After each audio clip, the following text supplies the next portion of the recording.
Scorpio N की entry जो है वियतनाम में वो डिनाई कर दी गई है। जी हाँ भाई, हम वियतनाम नहीं जा सकते, जबकि हमारे पास वीजा भी है यहाँ पर। स्टिल उन्होंने मना कर दिया कि हम अपनी इंडियन गाड़ी को लेके वियतनाम में एंट्री नहीं कर सकते। सब यहाँ पे भी देख रहे हो सुजुकी की ऑल्टो K10 चल रही है। ये हालांकि वो वाली लोड ऑल्टो नहीं है, पहले जो 800 आती थी या ऑल्टो उसके बाद आती थी, पर ये नई वाली K10 है। देख रहे हो भाई, लाओस में भी। तो ये मेरे को लग रहा है इंडिया से तो नहीं इम्पोर्ट होती होगी, ये पता नहीं कहाँ से लाते, थाईलैंड वाईलैंड से ही आती होगी शायद।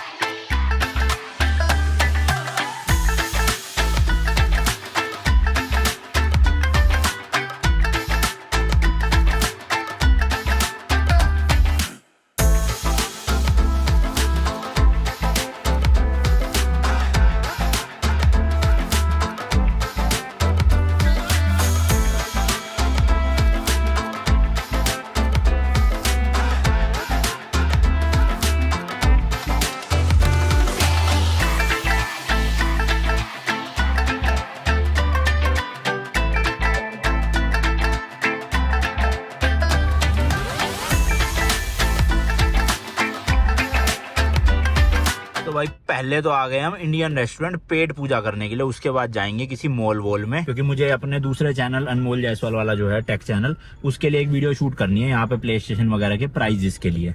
तो वो किसी मॉल में ढूंढेंगे दुकान अच्छे से, और आपको ब्लॉगिंग चैनल पे यहाँ का मॉल दिखा दूंगा मैं। पहले लेकिन पेट पूजा फिर काम दूजा। पहले हम खाते थे भाई वहाँ पे लिटिल इंडिया वाले में, अब हमने ना कल रात को खाया था धाका रेस्टोरेंट में। ये नाम तो देखो मतलब इंडियन है, पर ये वैसे बांग्लादेश का है रेस्टोरेंट, बट इतना टेस्टी खाना भाई, मजा आ गया, सब्जी खा के। तो मैंने कहा आज भी यहीं पे खाएंगे। लेट्स गो भाई, मंगवाते हैं कुछ अच्छा सा बढ़िया। अरे भाई साहब, इन्होंने भी देखो टेबल के अंदर अलग अलग करेंसी नोट्स डाले हुए हैं। अपने इंडिया का ये रहा 10 रुपए, ये शायद से बांग्लादेश का ही होगा जहाँ तक मुझे लग रहा है, और भी अलग अलग सारे। ये टर्की का है, ये भी इंडिया का भाई। नीचे देखो मलेशिया का रिंगेट, वो भी इंडिया का, बहुत सारे हैं। एंड ये भाई इनका मेन्यू है, सब कुछ ही मिल जाएगा आपको इंडियन। हम मंगवाएंगे आज भाई पनीर बटर मसाला और अपना नान, और एक मेरा कुछ आज सूखी सब्जी खाने का भी मन कर रहा है, तो मैं सोच रहा हूँ अगर भिंडी विंडी हुई ना तो भिंडी भी साथ में मंगवाऊंगा। तो भाई आज हमने ना 2 सब्जियां मंगवाई है, एक तो आ गया पनीर बटर मसाला और साथ में मंगवाई है भिंडी। भाई क्या टेस्टी भिंडी है, ओए मजे से आ गए जिंदगी के। अब कुछ दिन में यही सूखी सब्जियां ज्यादा खाऊंगा, भिंडी आलू गोभी ये सब, खतरनाक टेस्टी है भाई, मजे ऐसा। चलो जी चलो, पेट पूजा डन, फटाफट से निकलते हैं मॉल। चलो आ जाओ। चले कहाँ छोड़ना है? इंडिया चले नहीं जाना चलो जी चलो, लेट्स गो। तो भाई ये है यहाँ का बहुत बड़ा मॉल, वियंटियन सेंटर लाओ, पास में ही है, 1-1.5 किलोमीटर चलते हैं, और बंद भी 9 बजे होएगा। बढ़िया टाइम है अपने पास, 2.5 घंटे। तो भाई मॉल तो आ गया, ये रहा लेफ्ट साइड में, और इसकी पार्किंग भी यहाँ पे है, तो डायरेक्ट पार्किंग में ही घुसा के लगा देते हैं भाई। यहाँ पे चाइना वाला पंगा नहीं है वो कि अपना स्कैन करो नंबर प्लेट एंड ऑल, ये नहीं ना, सामने यहीं खड़ी कर देते हैं, और इसके अंदर ही जाना है अब हमें सीधा डायरेक्ट। काफी बड़ा है भाई मॉल, तो अंदर देखो इसी में जाना है हमें। असल में लाइन वाइज ना 3 मॉल है यहाँ पे टोटल। पहले हम इसमें जा रहे हैं क्योंकि वो गेम मार्केट कवर करनी है ना, फिर उसके बाद अगले 2 मॉल में चलेंगे कुछ देखने। ओ भाई साहब क्या मस्त बना रखा है इन्होंने, गोल्डन कलर की लड़ियों से पूरी, ऐसे मस्त लग रहा है ना बड़ा एकदम। आ जाओ, दुकान ढूंढनी पड़ेगी क्योंकि एड्रेस में लिखा नहीं है, ग्राउंड फ्लोर है, फर्स्ट फ्लोर है, सेकंड फ्लोर है, हमें ही ढूंढना पड़ेगा खुद ब खुद। ये एंट्रेंस है यहाँ से भाई।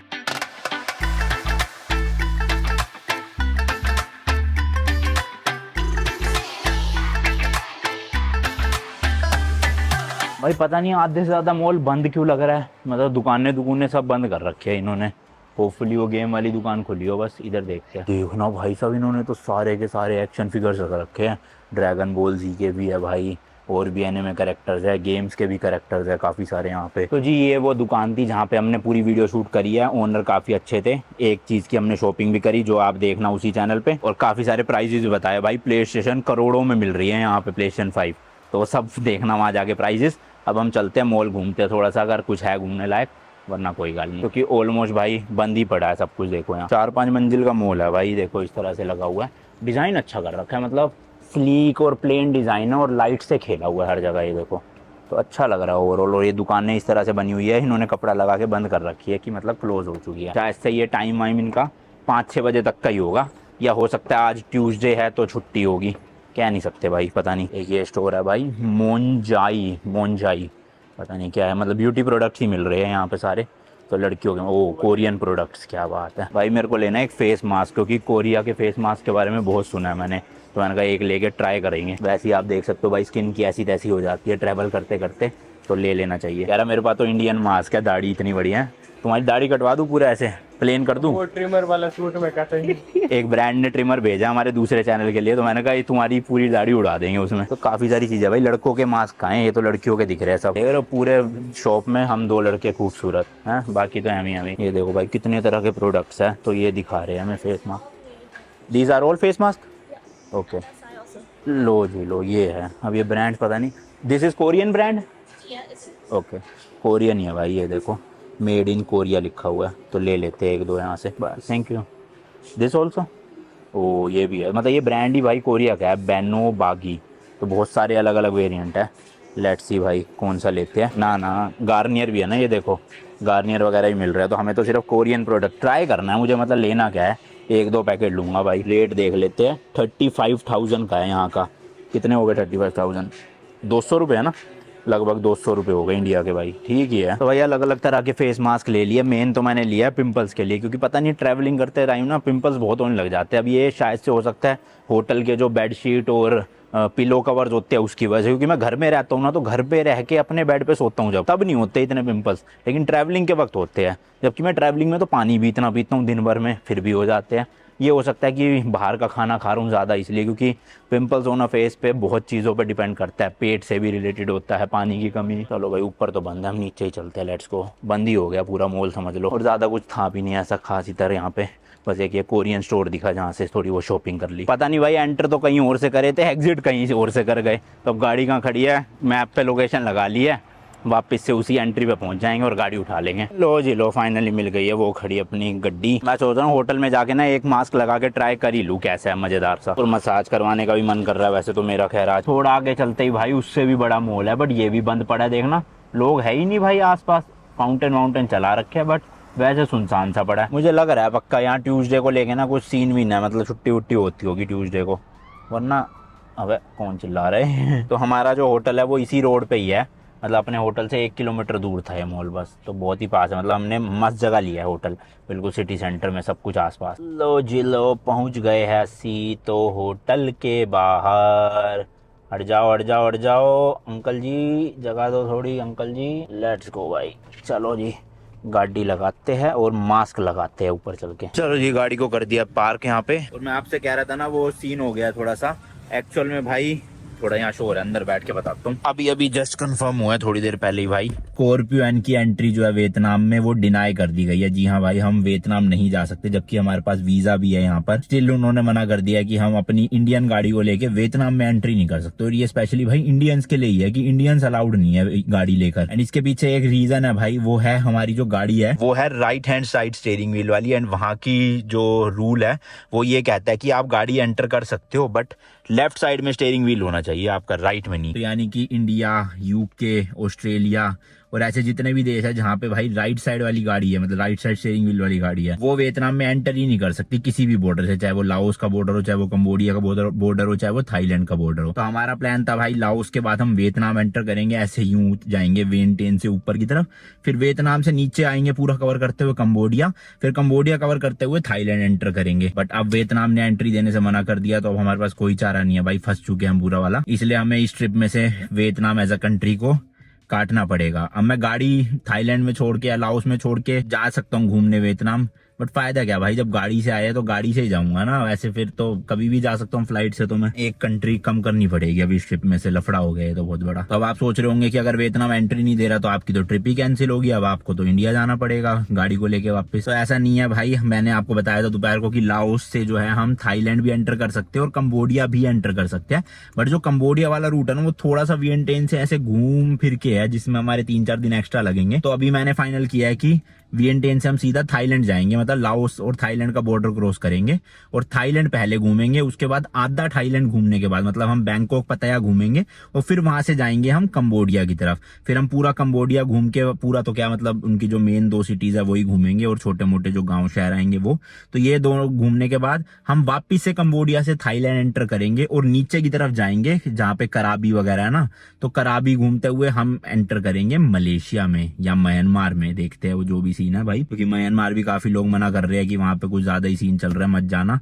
तो देखते हैं, अभी जाने का टाइम आएगा जबकि जब बात है भाई। तो अभी फिलहाल के लिए यही है, वियतनाम हमारा कैंसिल हो चुका है। जो एक्चुअल में मैं बताता हूँ हुआ क्या था, हमने वीजा ले लिया वियतनाम का इंडिया से और हम आ गए, बट जो हमारे चाइना वाले गाइड है ना एडवर्ड, हमारे आने से पहले ना एक और टूरिस्ट थे जो फ्रांस के थे, वो भी अपनी भाई टोयोटा लैंड क्रूजर लेके निकले हुए थे ऐसे ही ट्रिप पे। तो वो भी चाइना गए थे अपना एडवर्ड के थ्रू और फिर चाइना के बाद उन्होंने एंटर किया था लाओस वियतनाम, बट उनकी गाड़ी को तो एंटर करने दिया क्योंकि यूरोप में आपको पता ही है भाई लेफ्ट साइड स्टीयरिंग व्हील वाली गाड़ियां चलती है। फिर मैंने एडवर्ड से पूछा था कि एक बार आप पूछ दो ना उनसे, वो जो बंदे थे फ्रांस वाले, कि उनका बॉर्डर का एक्सपीरियंस कैसा था वियतनाम और लाओस का।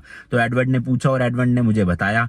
तो फिर उन बंदे ने ना बताया कि एक्चुअल में वियतनाम एंटर करने के लिए भी आपको एक एजेंट की जरूरत होती है, जैसे हमें चाइना में थी। हालांकि वियतनाम में क्या कि बस एजेंट आपकी ना बॉर्डर क्रॉसिंग करवा देगा लेकिन आपके साथ रहेगा नहीं, जैसे चाइना में तो पूरा दिन हमारे साथ ही थे ना वो गाइड। तो वियतनाम वालों का सिंपल है कि भाई पूरा जो प्रोसेस है ना कागज वागज का अपना बॉर्डर क्रॉसिंग का, वो एक एजेंट करवाएगा, तो वो आपको हायर करना पड़ेगा। तो मैंने कहा ठीक है, एजेंट का नंबर भेज दो, हम बुक कर देते हैं। अभी तो 20-25 दिन थे हमारे निकलने में चाइना से भी। तो मैंने कहा ठीक है, तो मैंने मंगवाया एजेंट का नंबर, फिर व्हाट्सएप पे उनसे एजेंट से बात हुई। तो एजेंट ने फिर सारा कुछ पूछने के बाद ना एंड में पूछा कि गाड़ी की फोटोज भेज दो और अपना आरसी भेज दो। तो जैसे उसने देखा इंडियन गाड़ी है, उसके दिमाग की बत्ती जली अचानक से कि ये तो इंडियन ब्रांड। मैंने कहा यस यस इंडियन कार। तो वो कहता steering wheel on which side, मैंने कहा राइट साइड। कहता ओ यू कांट एंटर वियतनाम। तो मैंने कहा अरे ये तो बहुत बड़ा समस्या हो गया, कोई और सोल्यूशन।